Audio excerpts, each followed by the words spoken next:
Hey there, and welcome. If you're ready to start speaking English, like right now, there is one verb that you absolutely have to know. This is the key that unlocks everything. Introducing yourself, describing your world, you name it. So, let's get started. I mean, just think about it for a second. How would you even tell someone your name? Or that you're happy? Or just let them know where you are? The answer for all of those is the exact same super simple verb. And that verb is to be. Now, this one is a little different. It's not an action verb, like run or read. The verb to be just describes a state of being, who you are, what something is, or where something is. It is truly the essential building block for pretty much all of your first English sentences.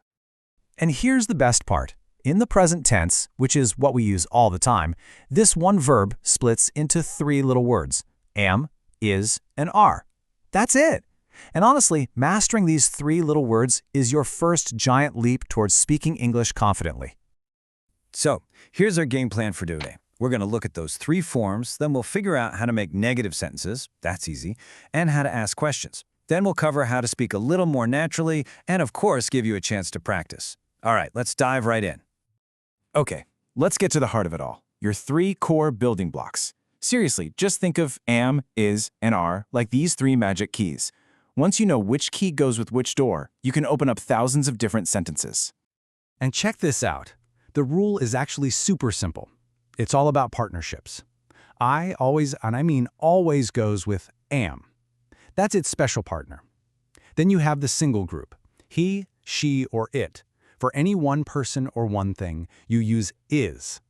And for everybody else, you, we, and they, we use are. It's just a matter of matching them up. Okay, let's put this into practice. Am is kind of special, right?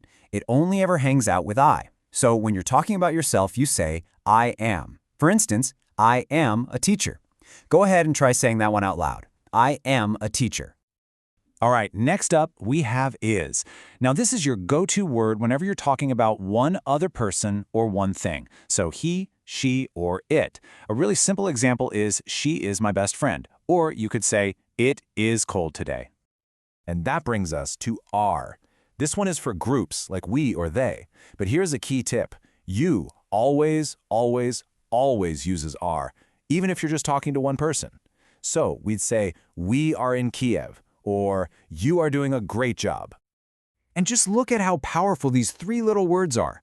You can introduce yourself, talk about your age, your job, how you're feeling.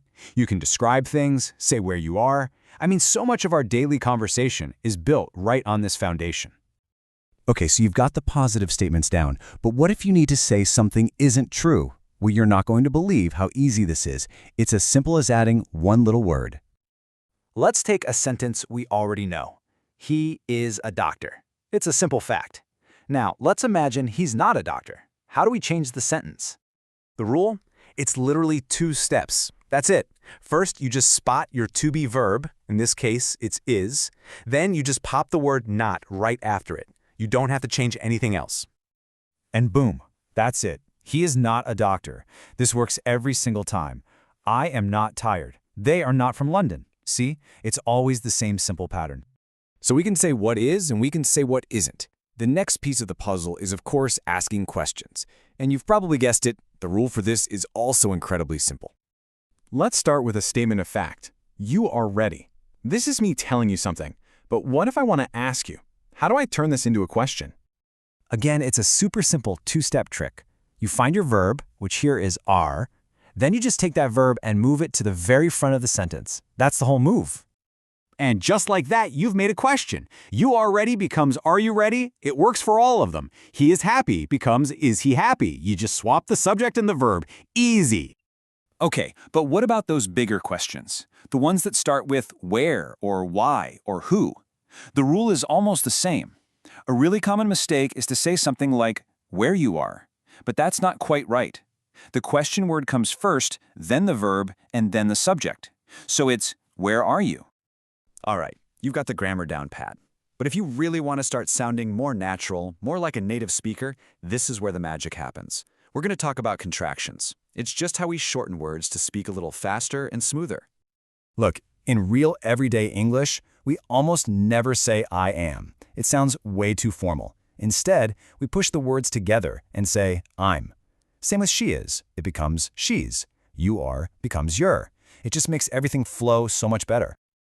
And of course, we do the exact same thing for negatives. Is not becomes isn't. Are not turns into aren't. Now there is one little tricky one you gotta remember. Am not doesn't have a common one-word contraction. Instead, we just contract the first part and say, I'm not. Okay, that was a lot, I know, but it really boils down to just a few super simple rules. So let's pull it all together in one final blueprint so you can see how simple it really is. So this is your cheat sheet. This is everything you need to remember. I goes with am, a single person or thing, he, she, it uses is, and a group or you always uses are. To say no, just add not after the verb. And to ask a question, just move that verb right to the front. That's the entire system. And there you have it. You now have the single most important tool for speaking English. The next step is just to go out and use it. Don't be afraid to make mistakes. Just start talking. Start describing things. And remember, we've practiced, you're going to be great. In fact, using what we just learned, you are the best. You've got this.